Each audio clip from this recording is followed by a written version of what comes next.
We're back with our final segment with Keith Fitzgerald.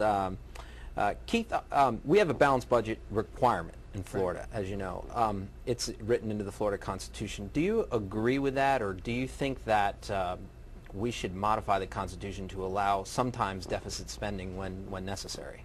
I think a balanced budget for a state is just fine. Remember, the state does have bonding capacity, so it's not like we have no latitude whatsoever to do any kind of borrowing. State government spending doesn't have the capacity to really micro or macro manage the economy, so I think it's good to impose some constraints on the state budget. I do think we need to diversify the tax base. We're so reliant we're so reliant on sales taxes and property taxes that anytime there's a dip in the economy, it's going to cause, just as the demand for government services go up, you're going to have a big dip in your revenues. It would be nice if we had a little diversification. So I think we really should look at that. Yeah, I was going to ask you, because Florida has somewhat of a Byzantine tax structure because we don't have an income tax, a state income tax, and so when the economy does take a downturn, we're forced to dip into fees and all these different kind of things.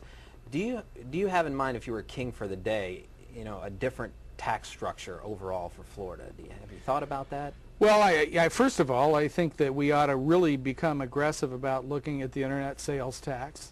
There's an interstate agreement out there being worked on. I think we should look at that.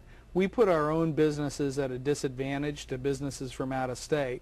That's just a way of modifying the sales tax. You mean people buy things tax-free off the internet without not subject to Right. I mean, literally, whether you know it or not, you're supposed to fill out a form and pay that 7% tax. But in fact, very few people do that. But I think that we should look at some other taxes. And by the way, there are some taxes we should cut. For example, we have a tax on capital investment for manufacturing. Well, that doesn't make a whole lot of sense. We need to get our economy in a productive mode, not a consumption mode. And that would be my general approach to diversifying the tax base in the state. Let's encourage production, maybe a little bit discouragement of consumption. I have heard that exact plan a few times in recent years. What about drilling? That was a controversial topic that kind of exploded late in the legislative session. I guess that what I'm understanding is if we give drilling licenses, what is it, 3 to 10 miles off our coast, then Florida can benefit in some way, collect some, we can sell the leases and all of that.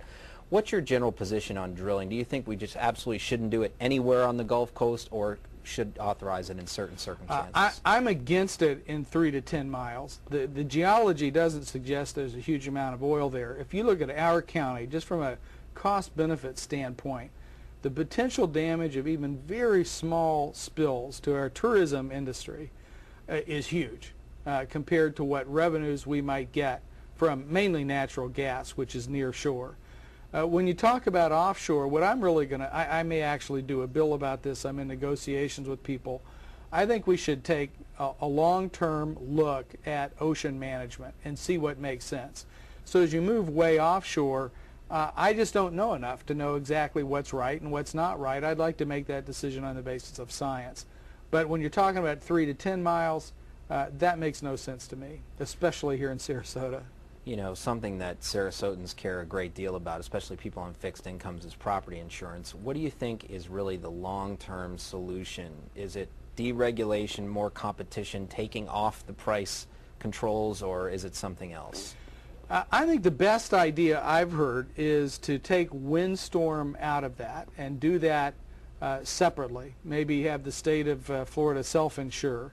And there was actually a plan out there done by former insurance executives, actuaries, and business folks. Take windstorm out. The big insurance companies say they'll come back in and do underwriting for other forms of property insurance. Flood and fire. For the ordinary kind of stuff that you have. Yeah. And then hope that you get some help from the federal government with some broad-scale national disaster insurance so that you can finance that windstorm a little bit. I think that's probably the best approach.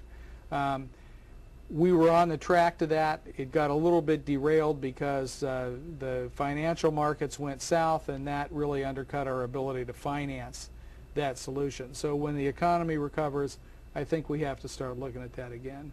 Keith, thanks for coming on the show. State Representative Keith Fitzgerald, thank you. Thank you. My pleasure. Now it's time for our Weasel of the Week.